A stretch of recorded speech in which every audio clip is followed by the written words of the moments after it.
Alors, que se passe-t-il quand un cheval a peur ou stresse? Pourquoi ce comportement a un effet négatif sur sa santé? En fait, la médecine d'aujourd'hui peut l'expliquer. Comment un corps qui a normalement tout en lui pour se défendre, pour éliminer virus, bactéries, champignons, etc., n'y arrive plus? Alors, il existe plusieurs causes, dont une que nous allons voir aujourd'hui, le stress et la peur. Et oui, donc le stress et la peur n'est absolument pas anodin et affaiblit la santé dans le corps du cheval. Plus un cheval vit des émotions fortes comme la peur et le stress, plus il affaiblit en fait son système immunitaire. Alors pourquoi?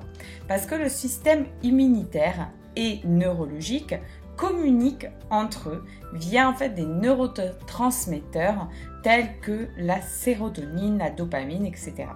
Donc nous allons voir la sérotonine. Donc c'est elle qui est impliquée dans la régulation de fonctions telles que la thermorégulation, les comportements alimentaires et sexuels, la douleur, l'anxiété, en fait les comportements émotionnels. La présence de stress a démontré qu'elle diminue la quantité de sérotonine dans le corps. Donc la sérotonine ne va plus agir sur le système immunitaire. Le manque en fait de sérotonine dans le corps va bloquer les défenses, le système de défense.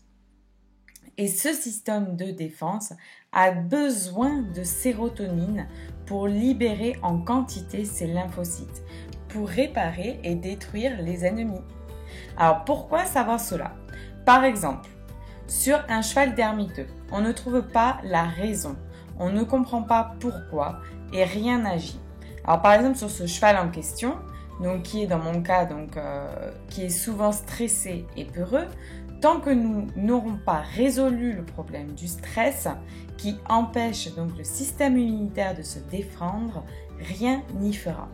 Alors n'est-il pas plus intéressant de se poser sur la question du stress et faire en sorte donc de libérer cette sérotonine pour diminuer en fait donc l'effet du stress, ce qui remontera d'elle-même le système immunitaire. Comment pouvons-nous travailler sur le stress? Donc il existe des techniques d'éthologie, mais si l'on veut résoudre donc le problème, il faut agir par le biais du shiatsu, de l'acupuncture qui vont agir sur des points et des méridiens qui permettront en fait de libérer cette sérotonine en apportant du calme, du repos et du bien-être. Ou aussi la biorésonance qui agira elle sur le psychique et le stress du cheval. C'est un peu le même procédé mais en utilisant des techniques différentes. Vous pouvez aussi apprendre donc les techniques de gestes de premier secours équin pour vous permettre donc d'aider et soutenir votre cheval. Ce qui renforcera en fait d'elle-même le système immunitaire du cheval. Donc plus il y a de sérotonine, plus le système immunitaire est fort. C'est d'ailleurs en fait le même constat au niveau donc des humains. Pourquoi sommes-nous plus facilement malades quand nous sommes fatigués ou stressés? C'est en fait la sérotonine qui a tout son rôle dans cette action. Alors apportons donc du calme et du repos à notre cheval pour qu'il soit mieux dans sa peau, dans son corps et surtout en bonne santé.